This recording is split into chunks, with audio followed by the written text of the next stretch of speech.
Herkese merhaba. Bugün sizleri tarihin derinliklerine doğru bir yolculuğa çıkarmak istiyorum. Geçmişin sırları bizi çağırıyor ve bu çağrıya kulak vermek hem eğlenceli hem de öğretici olabilir. Bugün sizlerle çok sevdiğim bir konuyu, tarihin gizemli dünyasını konuşacağız. Tarih, sadece geçmişte yaşanmış olayların bir kaydı değil, aynı zamanda bugünü ve geleceği anlamamıza yardımcı olan bir rehberdir. Geçmişe doğru bir yolculuğa çıkmaya ne dersiniz? Bu yolculukta eski medeniyetlerin nasıl yaşadığını, hangi zorluklarla karşılaştıklarını ve nasıl çözümler ürettiklerini keşfedeceğiz. Merak etmeyin, sıkıcı tarih kitaplarından bahsetmeyeceğim. Aksine, tarihin en ilginç ve en şaşırtıcı yönlerini birlikte keşfedeceğiz. İlginç olaylar, şaşırtıcı keşifler ve ünlü isimlerin bilinmeyen yönleriyle dolu bir serüvene hazır olun. Her bir keşif, tarihin derinliklerinde saklı olan yeni bir hikayeyi gün yüzüne çıkarır. Geçmiş, adeta çözülmeyi bekleyen bir bilmece gibi. Her bir parça, büyük resmin bir parçasıdır ve bu parçaları bir araya getirmek, tarihin büyüsünü ortaya çıkarır. Her keşfettiğimiz bilgi, yeni sorulara ve daha derin gizemlere götürüyor bizi. Bu süreç, hem heyecan verici, hem de düşündürücüdür. İşte tarihin büyüsü de tam olarak burada saklı. Her bir keşif, yeni bir hikaye, yeni bir bakış açısı ve yeni bir anlayış getirir. Peki sizce geçmişi anlamak neden bu kadar önemli? Çünkü geçmiş, bugünü ve geleceği şekillendiren olayların temelidir. Çünkü geçmişte yaşananlar, bugünkü dünyamızı şekillendiren olaylar zinciridir.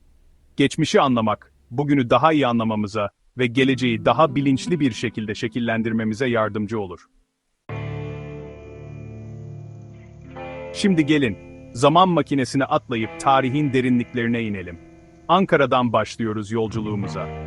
Bu şehir, sadece Türkiye'nin başkenti değil, aynı zamanda tarih boyunca birçok medeniyete ev sahipliği yapmış bir yer.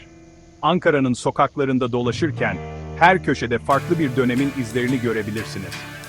Ankara denince aklınıza ilk ne geliyor? Belki de modern binalar, geniş caddeler ve hareketli bir şehir hayatı. Ancak bu şehrin derinliklerinde çok daha fazlası yatıyor. Muhtemelen resmi binalar ve siyaset. Evet, Ankara Türkiye'nin siyasi kalbi ama aynı zamanda kültürel ve tarihi bir hazine. Ama Ankara sandığınızdan çok daha eski ve gizemli bir şehir. Tarihi mahallelerinde dolaşırken geçmişin derin izlerini hissedebilirsiniz.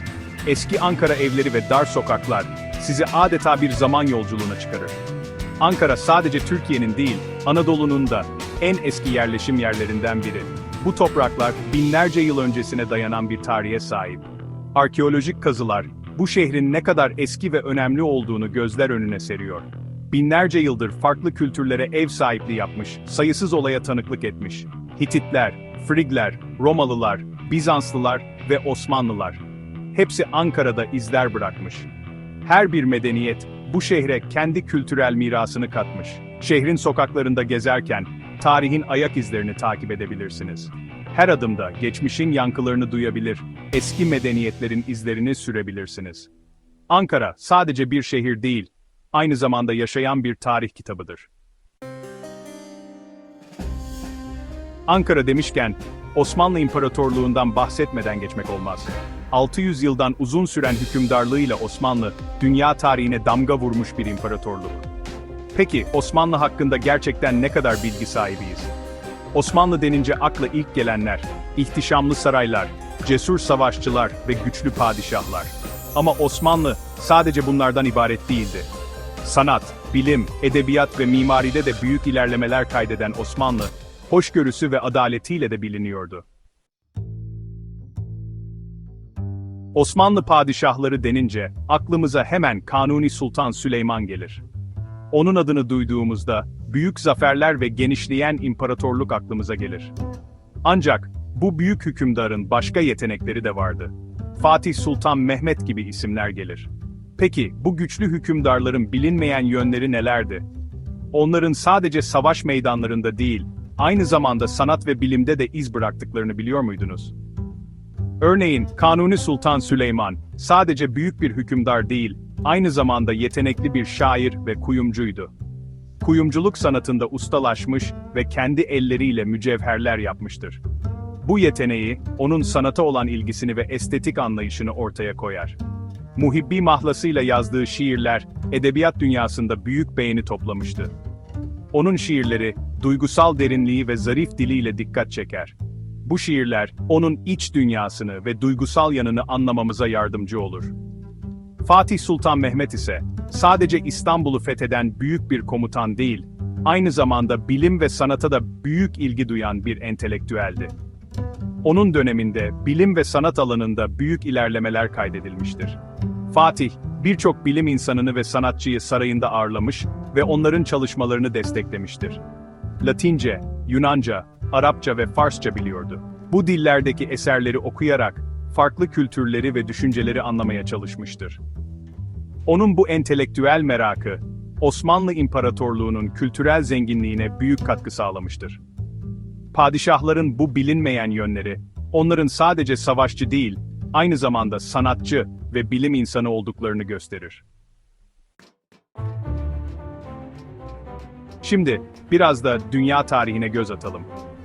Tarih boyunca, insanlık için dönüm noktası olan pek çok keşif ve buluş yapıldı. Bu keşiflerin bazıları tesadüfi, bazıları ise uzun yıllar süren çalışmaların sonucuydu. Örneğin, Christoph Kolomb'un 1492 yılında Amerika kıtasını keşfetmesi, dünya tarihini derinden etkileyen bir olaydı. Bu keşif, Avrupa'nın yeni kıtalarla tanışmasını sağladı ve yeni ticaret yollarının açılmasına öncülük etti. Buluşların büyüsü, dünden bugüne. Keşiflerin yanı sıra, insanlık tarihini değiştiren bir diğer önemli unsur da buluşlardır. Tekerleğin icadından internete kadar, her buluş insanlık için yeni bir sayfa açtı.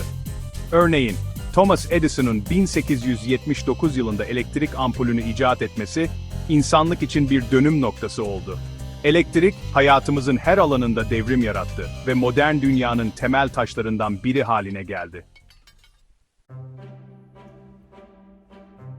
Zamanda yolculuk, ünlülerle bir gün.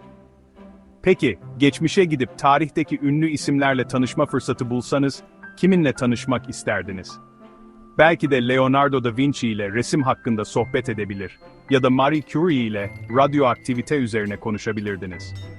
Geçmişe yolculuk şimdilik mümkün olmasa da, tarih kitapları ve araştırmalar sayesinde geçmişi yeniden canlandırabiliriz. Tarihi sadece kuru bilgiler yığını olarak değil, heyecan verici bir macera olarak görmeye çalışın. Tarih sadece kitaplarda mı kalır? Bazıları tarihin sıkıcı olduğunu düşünür. Onlara göre tarih sadece tozlu kitaplarda kalmış, geçmişte yaşanmış olaylardan ibarettir. Oysa tarih her an yeniden yazılan, canlı ve dinamik bir süreçtir. Geçmişte yaşanan olaylar, bugünkü dünyamızı ve kim olduğumuzu anlamamıza yardımcı olur. Tarihten ders çıkararak, geleceğimizi daha iyi inşa edebiliriz. Keşfetmenin sonu yok. Tarihin gizemli dünyasında yaptığımız bu kısa yolculuğun sonuna geldik. Umarım keyifli bir zaman geçirmişsinizdir. Unutmayın, tarih sadece ezberlenecek olaylardan ibaret değil. Tarih, keşfedilmeyi bekleyen uçsuz bucaksız bir okyanus gibidir. Siz de bu okyanusta kendi keşiflerinizi yapmaya başlayın. Kim bilir, belki de tarih kitaplarına adınızı yazdıracak önemli bir keşif yaparsınız.